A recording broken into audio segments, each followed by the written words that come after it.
नमस्कार, आप देख रहे हैं मनी गुरु। मैं हूं स्वाति रायना और साल का वो वक्त आ गया है जब सैलरी खाते में सामान्य से ज्यादा रकम आती है, क्योंकि आपकी सैलरी में वेरिएबल का हिस्सा भी आता है या आपको इंसेंटिव मिलता होगा।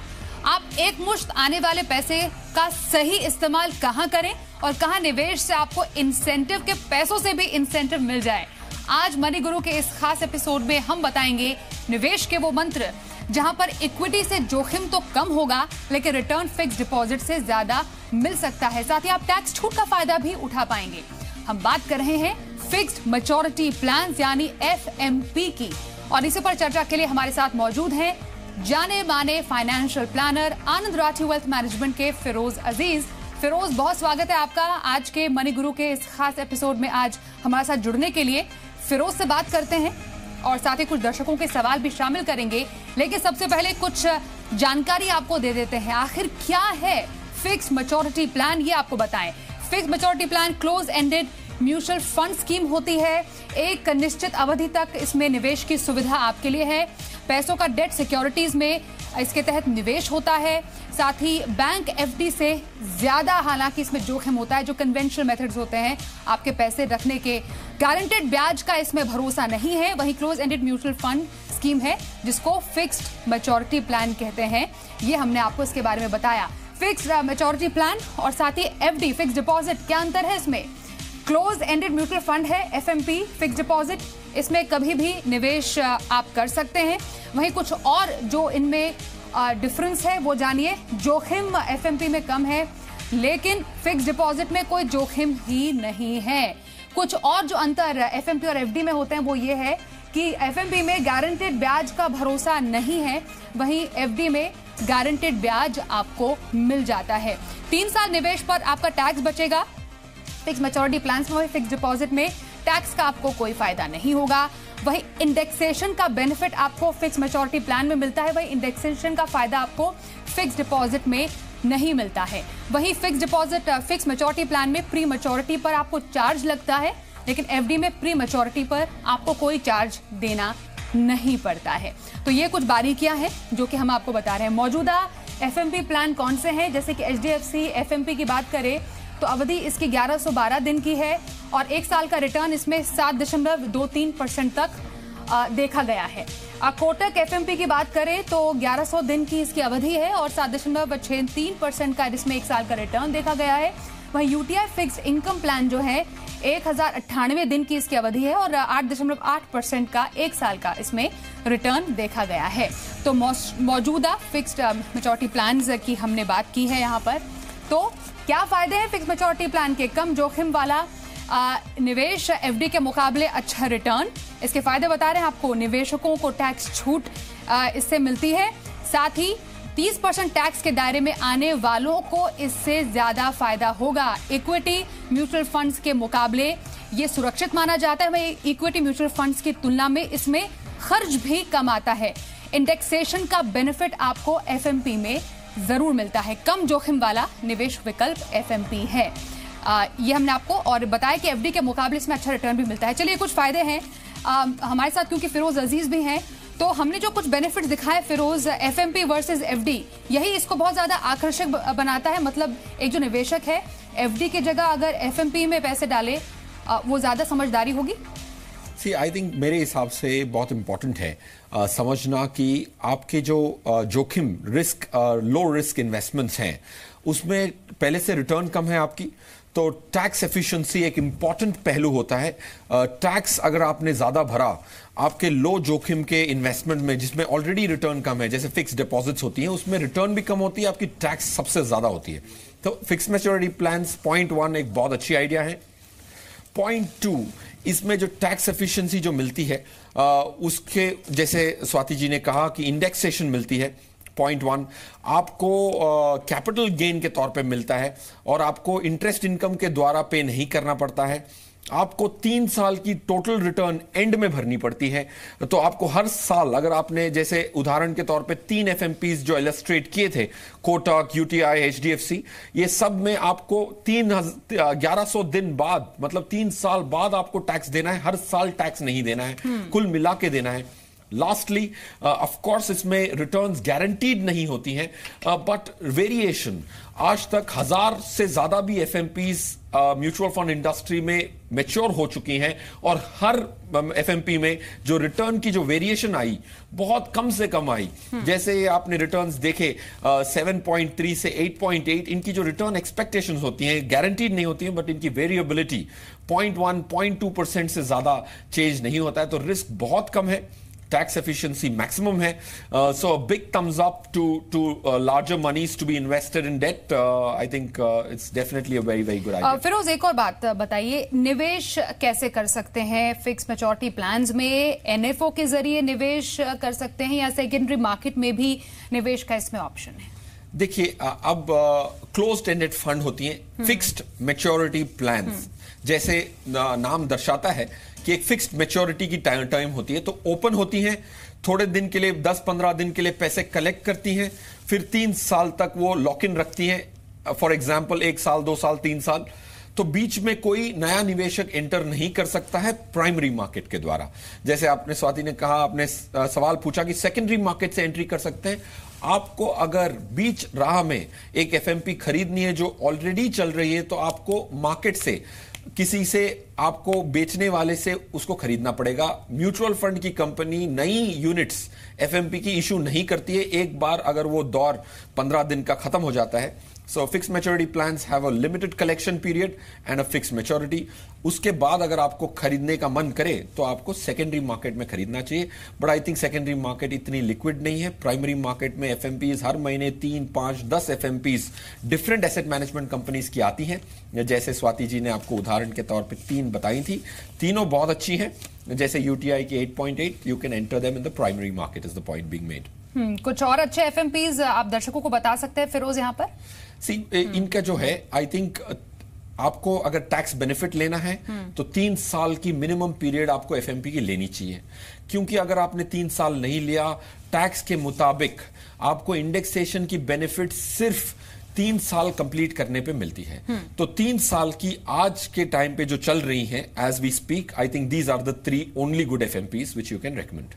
ठीक है, चलिए, हमने फिक्स मैच्योरिटी प्लान्स के फायदे, कैसे उसमें निवेश करें, कौन से अहम एफएमपीज हैं, उसके बारे में आपको जानकारी दी है, और फिरोज अजीज जी की राय भी हमने आपको दिलाई है। ये हमने आज बातचीत की, लेकिन जरा दर्शकों के सवाल भी अब अपने शो में शामिल करते हैं। हमारे पास जो सबसे पहला सवाल आया है वो हमारे पास पवन जी का बेंगलुरु से सवाल आया है। कोशिश करते हैं उनसे बात भी करने की। पवन जी ने जो हमें सवाल भेजा है फिरोज, 32 साल इनकी उम्र है और इन्होंने अपना लक्ष्य यहां पर निर्धारित किया है कि 20 साल में 3 करोड़ का इनका लक्ष्य है और 10 साल में इन्हें 50 लाख भी चाहिए घर खरीदने के लिए। फिलहाल ऑलरेडी ये एसआईपी कर रहे हैं, 18,000 प्रति महीने के एसआईपी में इनका निवेश है। और पवन जी हमारे साथ हैं भी फोन लाइन पर। पवन जी, स्वागत है आपका, कैसे हैं आप? पवन जी सुन पा रहे हैं हमें? चलिए, फिलहाल बातचीत नहीं हो पा रही है पवन जी से। और जो पवन जी सुन पा रहे हैं हमें? हाँ, सुन पा रहा हूँ जी। पवन जी बताइए, क्या प्लान है आपका, क्या गोल है आपने सेट किया अपने लिए? जी, मुझे अप टू 3 करोड़ तक मुझे रिटायरमेंट कॉर्पस जनरेट करना है और एक घर खरीदना है जिसके लिए मुझे 50 लाख चाहिए। अभी कितनी एसआईपी है आपकी? अभी करीबन 15,000 के एसआईपी है, उसमें 2 ईएलएसएस स्कीम है और बाकी एक मल्टी कैप फंड है और बैलेंस फंड में भी निवेश किया हुआ है। और आगे बढ़ा सकते हैं अपनी रकम एसआईपी की? हाँ, अप टू 20,000 कर सकता हूँ टोटल। अभी 15 है तो और 5,000 रुपए और बढ़ा सकते हैं। फिरोज बताइए, कैसा इनका पोर्टफोलियो आपको लग रहा है और लक्ष्य की तरफ कैसे बढ़े? देखिए, इनका जो लक्ष्य है, पवन जी, आपका जो लक्ष्य है 3 करोड़ रुपए इकट्ठे करना अगले 20 सालों में, अच्छा लक्ष्य है। एक बार इसकी जो महंगाई की आप थोड़ी और एक बार आंकड़े देख लें, 3 करोड़ रुपए में आप रिटायर 20 साल बाद कर पाएंगे कि नहीं? मेरे हिसाब से रकम कम होगी आज के मुकाबले। अगर आप कंपेयर करें तो काफी अच्छी रकम लगती है, बट 20 साल बाद उसकी वैल्यू बहुत कम होगी। पॉइंट 1। पॉइंट 2, आपका जो 15,000 रुपए का सिस्टमैटिक इन्वेस्टमेंट प्लान है, पहले तो इट्स गुड पवन दैट आप 2 ईएलएसएस स्कीम्स कर रहे हैं। ELSS को हमेशा SIP के द्वारा ही करना चाहिए ताकि आपको मार्केट के उतार चढ़ाव का फायदा हो। That's point 2। आपने एक बैलेंस फंड लिया है। मेरे हिसाब से अगर आपकी सिस्टमैटिक इन्वेस्टमेंट प्लान सिर्फ 1000 2000 की होती तो आपको बैलेंस्ड फंड की जरूरत पड़ती। अगर आपके 15,000 रुपए लगे हुए हैं तो आपको अलग से इक्विटी स्कीम खरीदनी चाहिए, अलग से डेट स्कीम खरीदनी चाहिए। अगर आपने दोनों को सेपरेट किया तो आपकी परफॉर्मेंसेस मार्जिनली बढ़ जाएंगी। So don't buy a balance scheme, buy a collective, not a collective scheme, an individual scheme. Pawan, ये रिकमेंडेशन रहेगी। पॉइंट 3, आपको जो 50 लाख रुपए घर के लिए 10 साल में इकट्ठे करने हैं, तो इसकी अगर आप डाउन पेमेंट के लिए यूज कर रहे हैं तो बढ़िया है। Otherwise you advance your objective of having a house and take a loan because the interest rates are steeply downwards compare to last 2 years। And coming to क्या रेकमेंड करूंगा मैं आपको, आप मिराई एसेट इंडिया अपॉर्चुनिटीज का scheme में आपने जो 5,000 रुपए बढ़ाने की बात की उसमें इन्वेस्ट कर सकते हैं। मिराई एसेट इंडिया अपॉर्चुनिटीज एक अच्छा स्कीम रहेगा आपके लिए to top it up. And I think that's the precise recommendation. और 1 करोड़ रुपए का टर्म इंश्योरेंस भी लेने की प्लान कर रहे हैं अगले आने वाले कुछ महीनों में, जो कि एक अच्छी सोच है। अभी 32 साल के हैं। I think Firoz, it's a good thing इनके एज में कि अभी से एक अच्छा सा टर्म प्लान ले लें। ठीक है, अगले कॉलर से बात करते हैं। कोलकाता से रणवीर देव जी इस वक्त हमारे साथ है। सर, बहुत स्वागत है आपका मनी गुरु में। बताइए क्या सवाल है आपका। Good evening ma'am, good evening Firoz sir. मुझे बहुत अच्छा लग रहा है, मतलब पिछले 3-4 महीने से लगातार ट्राई कर रहे थे। मेरा फोन एक्चुअली बिजी आ रहा था बहुत दिनों से, मैं ट्राई कर रहा था। तो सर मेरा ये सवाल ये है कि मैं अभी जो पोर्टफोलियो में मेरा 7 लगभग AMCs के स्कीम्स है, जिसमें मंथली मैं 15,000 मैं इन्वेस्ट कर रहा हूँ। और मैं टाइम टू टाइम कुछ NFOs जो आते रहते हैं लाइक बिरला, एक्सिस, ICICI, उसमें मैं कुछ लमसम भी डालते रहता हूँ लाइक 15-20,000 एक्सेट्रा। तो मेरा सवाल ये है कि सर मैं अराउंड 29 ईयर्स हूँ अभी, और मेरा चिल्ड्रंस हायर एजुकेशन के लिए एंड आफ्टर 20 ईयर्स मुझे रिटायरमेंट भी लेना है। तो आफ्टर से 20 इयर्स मुझे हायर एजुकेशन, चिल्ड्रंस एजुकेशन के लिए मुझे अराउंड 25 to 30 लाख चाहिए। और अगर रिटायरमेंट के लिए मैं अराउंड 2.5 करोड़ का कॉर्पस जमाना चाहता हूँ। ठीक है फिरोज, इनको राय दीजिए। आप अपनी और जो SIP में रकम बढ़ा सकते हैं क्या? वैसे अभी 15,000 इन्वेस्ट कर रहे हैं। जी मैम, मैं ट्राई कर रहा हूँ और 2 से 3,000 मैक्सिमम मैं बढ़ाना चाहूंगा इसी साल में। ठीक है सर, फिरोज इन्हें राय दीजिए।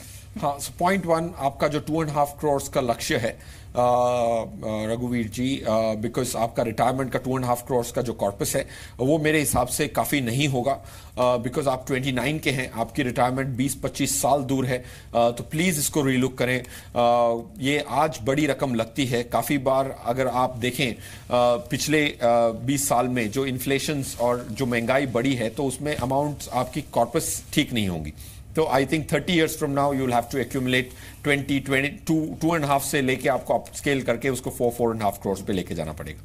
और अगर 30 साल आपके पास हों, अगर आपने 59 की रिटायरमेंट देखी, ना कि 20 साल की जैसे आप कह रहे थे, 30 साल की देखी, तो आपको हर 1,000 रुपए की SIP पे नॉर्मल रिटर्न में, हर दर्शक के लिए ये तमरूल दे रहा हूं कि आप 50 लाख रुपीस इकट्ठे कर सकते हैं मैच्योरिटी पे। अगर 30 साल की अवधि हो, every 1,000 rupee investment per month can get you 50 lakh rupees।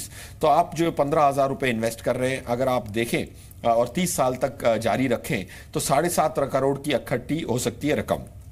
और हायर एजुकेशन इंडिया में बहुत महंगा हुआ है। आप 25 लाख रुपए की हायर एजुकेशन की बात कर रहे हैं। एक्चुअली अगर आप पिछले 25 साल देखें तो 10,000 रुपए की हायर एजुकेशन आज 20 लाख की हो चुकी है, जो कि 200 गुना होती है। तो प्लीज इसको भी रीलुक करें, बिकॉज चाइल्ड की आप education is the maximum investment, most important investment objective. तो उसको रीलुक करें और उसको रिविजिट करें। आई थिंक ये मेरे लिए specific recommendation from a goal perspective. जो भी आप लमसम इन्वेस्ट कर रहे हैं आप प्लीज ट्रांजैक्शन वाइज ना करें, एक ऑब्जेक्टिव डाल लें और उसके हिसाब से करें। And good schemes would be Kotak select focus, जो आपको 3,000 बढ़ाने हैं तो कोटक सेलेक्ट फोकस आप डेफिनेटली देख सकते हैं। HDFC mid cap opportunities, Canara Robeco, emerging equities, these are the 3 schemes recommended.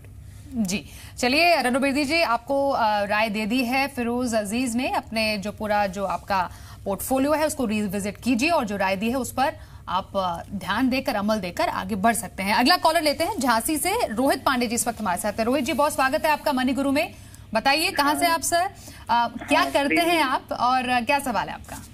हाँ जी मैम, मैं यहाँ पे जॉब करता हूँ एक सीमेंट कंपनी में और मेरा एज है 28 ईयर्स।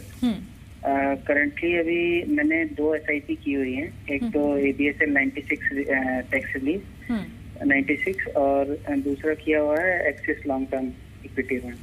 तो इसमें मैं 4-4 हजार रुपए की SIP किया हुआ है और इसके अलावा NPS में 50,000 का इन्वेस्टमेंट कर रहा हूँ। मेरा सवाल ये था कि मैं अपने रिटायरमेंट के लिए कॉर्पस कर रहा था कि 1.5 करोड़ का, और इसके अलावा मुझे एक घर के लिए अराउंड 70 लाख रुपीस का कॉर्पस इकट्ठा करना था। तो मुझे इसके अलावा और क्या करना पड़ेगा और किन किन क्या पोर्टफोलियो होना चाहिए मेरा? तो सीधे आप रिटायरमेंट की प्लानिंग 28 साल की उम्र में कर रहे हैं और घर की प्लानिंग, शादी और बच्चों की पढ़ाई, शादी हो गई आपकी? नहीं अभी नहीं हुई। तो वो भी तो माइंड में रखेंगे ना सर कि हाँ बच्चों की पढ़ाई और बच्चों की शादी भी एक गोल रखना चाहेंगे अपने पोर्टफोलियो में? जी। ठीक है, चलिए जितने भी साल में। फिरोज बताइए, फिलहाल इन्होंने रखा है सिर्फ 2 गोल हैं, बट एज फार एज बच्चों की पढ़ाई और शादी भी यूजुअली गोल्स होते हैं लोगों के। इनको राय दीजिए, क्या करें? देखिए रोहित, पहले तो आपने अगर 4-4 हजार रुपए की 2 ELSS स्कीम्स खरीदी हैं, पहला सवाल ये उठता है कि 8,000 रुपए पर मंथ अगर आप ELSS में डाल रहे हैं तो 96,000 रुपीज आपके पर एनम इन्वेस्ट हो रहे हैं ELSS में। ये देख लीजिए कि आपकी अगर सेक्शन 80C की जो लिमिट है उसमें 1.5 लाख रुपए में ऑलरेडी एम्प्लॉय प्रोविडेंट फंड में EPF में काफी सारी लिमिट यूज हो जाती है। अगर वो हो रखी है, ऑलरेडी यूज कर चुके हैं, तो आपको ELSS में डालने से ज्यादा फायदा टैक्स की छूट में नहीं मिलेगा। So evaluate whether you are already using up the limit of 1.5 lakh. अगर वो है तो ELSS में नहीं डालना चाहिए आपको, और अगर ये सिचुएशन है तो आपको एक्सिस का फंड कंटिन्यू करना चाहिए, आदित्य बिरला का फंड डिसकंटिन्यू करना चाहिए ELSS में। पॉइंट 1। पॉइंट 2, आपको जो 1.5 करोड़ इकट्ठे करने हैं और आपने सिर्फ 2 गोल्स को मन में रखा है, स्वाति जी जैसे कह रही थी, आपको और थोड़ा एक वीकेंड पे बैठ के थोड़ा ज्यादा ब्रेनस्टॉर्म करना पड़ेगा, ज्यादा इन डिटेल फाइनेंशियल प्लान बनाना पड़ेगा। अगर प्लान बनेगी और गोल्स ठीक से मार्क आउट, चॉक डाउन होंगे तो the probability of meeting them will go up.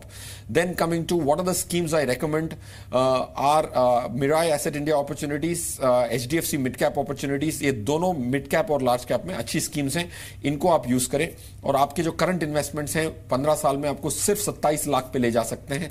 तो आपको you will have to scale up your investments and that will only happen if you have planned your goals. तो weekend पे बैठें, goals को लिखें, goals की प्लानिंग करें, तो संभावना बढ़ जाएगी मीट करने की। जी रोहित, आप जैसा बताया फिरोज ने, अपने गोल्स को थोड़ा रिविजिट कीजिए, थोड़ा समय इस पर स्पेंड कीजिए। अगले कॉलर से बात करते हैं। अमरजीत जी इस वक्त हमारे साथ हैं। अगले कॉलर, अमरजीत जी स्वागत है आपका। कहां से आप सर? मैडम मैं बड़ौदा से बोल रहा हूँ, गुजरात। जी बताइए, क्या सवाल है आपका? मैडम मुझको 20 साल में 1 करोड़ का लक्ष्य हासिल करना है और फिलहाल में मेरे पास 500 रुपए की SBI ब्लू चिप और 1000 की HDFC mid cap opportunity regular fund में इन्वेस्ट कर रहा हूँ पिछले 2 महीने से। ठीक है। आपका शो देख के इंस्पायर हुआ हूँ। क्या नए निवेशक हैं? जी मैडम। तो क्या गोल, मतलब 20 साल में 1 करोड़ तो आपने रिटायरमेंट के लिए प्लानिंग कर ली होगी? जी मैडम, मेरा नजरिया लॉन्ग टर्म के लिए है। हाँ, लेकिन 24 साल के हैं सर आप? जी मैडम। 24 साल के हैं आप? जी। हाँ, शादी हो गई आपकी? जी मैडम, शादी हो गई। हाँ, तो रिटायरमेंट के अलावा कुछ और गोल्स? रिटायरमेंट के लिए तो अभी मैडम फिलहाल मैंने सोचा नहीं है। फिलहाल 20 साल के लिए एक गोल रखा हूँ 1 करोड़ का। ठीक है। अमरजीत जी थोड़ा सा कंफ्यूज लग रहे हैं यहाँ पर फिरोज। ऐसे निवेशकों के लिए आप किस तरह की एडवाइस देंगे? इन्होंने ठीक है एक आइडिया फ्लोट कर दिया कि मुझे 20 साल में 1 करोड़ रुपए चाहिए और 1,500 रुपए की SIP भी कर रहे हैं, माफ कीजिए 2,500 रुपए की SIP भी कर रहे हैं। क्या इनको आप एडवाइस देंगे पहले अपने इनके निवेश के लिए? पहले तो एक खुशी की बात यह है कि 24 साल में इन्वेस्टमेंट्स की सोच रहे हैं। ये भी हर दर्शक को देखना चाहिए कि 500 रुपए की भी सिस्टमैटिक इन्वेस्ट प्लान होती है। अगर इनके 500 रुपए 40 डिफरेंट कंपनीज के शेयरों में लग रहे हैं तो म्यूचुअल फंड की जो ये इंपॉर्टेंट बेनिफिट है ये हाईलाइट होती है। 500 रुपए की सिस्टमैटिक इन्वेस्टमेंट प्लान्स भी होती हैं। तो इन्वेस्टमेंट की जितनी भी आपके पास आई हो, जितनी भी आपकी बचत हो, स्टार्ट करना जरूरी है। तो अमरजीत साहब, ये आपको मैं बधाई दूंगा कि आपने शुरुआत कर ली, बट शुरुआत करने के बाद आपको अपने पाथ को करेक्ट करना भी उतना ही जरूरी है। जैसे आप इंस्पायर हुए हैं मनी गुरु से, आपने स्टार्ट किया है, ये भी शो के लिए बहुत खुशी की बात है। बट जैसे स्वाति जी ने कहा, कंफ्यूजन दूर होना चाहिए। कंफ्यूजन, जैसे आप आगे बढ़ेंगे कंफ्यूजन दूर हो सकता है अगर गोल्स को आप ठीक से लिखें और उसको प्लान करें। आप 24 इयर्स में मैरिड हैं तो ऑफ कोर्स आप डिपेंडेंट्स होंगे, रेस्पॉन्सिबिलिटी बढ़ती है आपकी, तो प्लानिंग उतनी ही ज्यादा इंपॉर्टेंट होती है। अगर आप बैचलर होते तो डिफरेंट बात थी। तो ये करें। आपके जो स्कीम्स आपने बताया, HDFC मिड कैप अपॉर्चुनिटीज एक बहुत अच्छा स्कीम है, क्योंकि आपने शो देख के खरीदा है तो of course it is obvious that you bought the good scheme. SBI blue chip भी अच्छी स्कीम है। थोड़ी अगर आपको आय बढ़े तो आप उसको इंक्रीज करें। गोल्स में प्लीज आप वापस लिखें शो को और अपने अच्छे गोल्स लिस्ट डाउन करें और उसकी कंफ्यूजन दूर करें ताकि आप आगे बढ़ सकें और प्रॉस्पेरिटी आपको मिले from a financial planning perspective. Alright, आज इतने ही हम दर्शकों के सवाल शामिल कर पाएंगे, लेकिन फिरोज वेरी क्विकली, मतलब जितने भी कॉलर्स ने आज हमें कॉल किया, हमें क्या जिस्ट निकाल सकते हैं इनकी फाइनेंशियल प्लानिंग को लेकर? डेफिनेटली इनमें एक लिटरेसी बढ़ी है, लेकिन शायद कुछ कंफ्यूजन कुछ दर्शकों में डेफिनेटली है as far as goal setting is concern. I think Swati, I completely agree with you.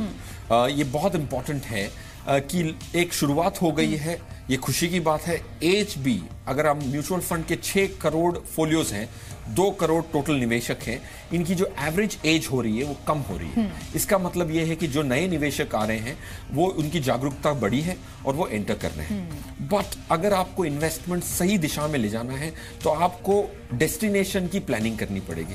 अगर आप एक पायलट हैं, आप टेक ऑफ करते हैं तो आपको डेस्टिनेशन पहले से पता होना चाहिए, तब आप टेक ऑफ करें। अगर टेक ऑफ कर भी लिया है तो आप अपने प्लानिंग करें और कहां पहुंचना है। तो Swati, it's important that our viewers spend time on planning and I completely subscribe to the opinion you just said. So on that note, Firoz बहुत बहुत शुक्रिया आपका आज के मनी गुरु के इस एपिसोड में हमारे साथ शामिल होने के लिए।